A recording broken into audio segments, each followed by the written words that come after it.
Okay sir. ಇವತ್ತಿನ ದಿನ ನಮ್ಮ ಬಾಗಲಕೋಟೆ ಜನತೆಗೆ ಅತ್ಯಂತ ದುಃಖಕರವಾದ ದಿನ ಅಂತ ಹೇಳಿ ತಪ್ಪಾಗಿಲ್ಲ. ಇವತ್ತು ನಮ್ಮ ಬಾಗಲಕೋಟೆಯ ಅಲೀನಾ ಎಂಬ ಬಾಲಕಿ, ಸುಮಾರು 10 ವರ್ಷದ ಬಾಲಕಿ ಇವತ್ತು ನಾಯಿ ಕಚ್ಚಿ ಚಿಕಿತ್ಸೆ ಫಲಕಾರಿಯಾಗಿ ಆಗದೆ ನಮ್ಮನ್ನು ಅಗಲಿದ್ದಾಳೆ. ನಮ್ಮ ಬಾಗಲಕೋಟೆ ಜಿಲ್ಲೆಯಲ್ಲಿ ಸುಮಾರು 25,000 ನಾಯಿ ಕಚ್ಚಿರೋ ಪ್ರಕರಣ ದಾಖಲಾಗಿದೆ. ಇದೇ 2 ತಿಂಗಳಲ್ಲಿ ನಮ್ಮ ಬಾಗಲಕೋಟೆ ಜಿಲ್ಲೆಯಲ್ಲಿ ನಾಯಿ ಕಚ್ಚಿ ಸುಮಾರು 6 ಜನ ಮರಣ ಹೊಂದಿದ್ದಾರೆ.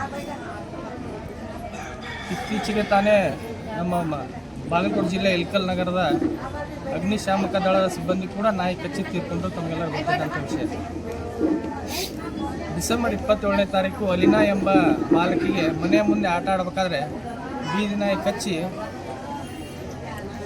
ಚಿಕಿತ್ಸೆ ಒಳಪಡಿಸಿದ್ರು ಕೂಡ ಸಾಕಷ್ಟು ವೈದ್ಯರ ಪ್ರಯತ್ನ ಪಟ್ಟರು ಕೂಡ ಚಿಕಿತ್ಸೆ ಫಲಕಾರಿ ಆಗದೆ ಇವತ್ತು ಅವಳು ನಮ್ಮನ್ನು ಅಗಲಿದ್ದಾಳೆ.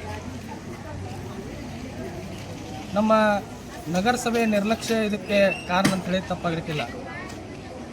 ಸಾಕಷ್ಟು ಸಂಘಟನೆಗಳಾಗಿರ್ಬೋದು, ಮಾಧ್ಯಮದವರು ಕೂಡ ಸಂಬಂಧಪಟ್ಟ ಇಲಾಖೆಗೆ ಸಾಕಷ್ಟು ಬಾರಿ ಮನವಿ ಮಾಡಿದರೂ ಕೂಡ ಅವರು ಇದಕ್ಕೆ ಸ್ಪಂದಿಸ್ತಾ ಇಲ್ಲ. ಅದೇ ರೀತಿ ಈ ನಾಯಿ ಕಚ್ಚುವ ಹಾವಳಿ ಮುಂದುವರಿತಾ ಇದೆ ಬಾಗಲಕೋಟೆಯಲ್ಲಿ.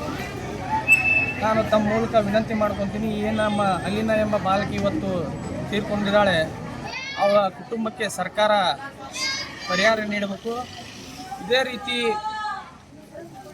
ಚಿಕ್ಕ ಮಕ್ಕಳ ಮೇಲೆ ಅಥವಾ ದೊಡ್ಡವ್ರ ಮೇಲೆ ಏನಾದರೂ ಈ ಬೀದಿ ನಾಯಿ ಹಾವಳಿ ಹೆಚ್ಚಾದರೆ ನಾವು ಖಂಡಿತವಾಗೂ ಪಕ್ಷಭೇದ ಮರೆತು ನಗರಸಭೆ ಮುಂದೆ ಹೋರಾಟ ಮಾಡುವಂಥ ಸಂದರ್ಭ ಬರ್ತದೆ. ಇವತ್ತು ಅತ್ಯಂತ ನೋವಿನ ಸಂಗತಿ ಇದು. ಯಾಕಂದರೆ ಚಿಕ್ಕ ಮಕ್ಕಳು ಹೊರಗೆ ಆಟ ಆಡೋದು ಸಹಜ.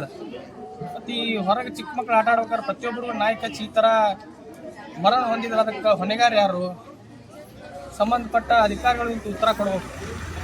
ಇದೇ ರೀತಿ ಮುಂದುವರಿತಂದ್ರೆ ಎಲ್ಲ ಬಾಗಲಕೋಟೆ ಜನತೆ ಸಂಬಂಧಪಟ್ಟ ನಗರಸಭೆಗೆ ಇರ್ಬೋದು, ಪಂಚಾಯತ್ ಇರ್ಬೋದು, ಅದ್ರ ಮುಂದೆ ಉಗ್ರ ಹೋರಾಟ ಮಾಡಬೇಕಾಗಿ ಬರುತ್ತೆ ಅಂತ ಹೇಳಿ ಈ ಮೂಲಕ ತಮ್ಮ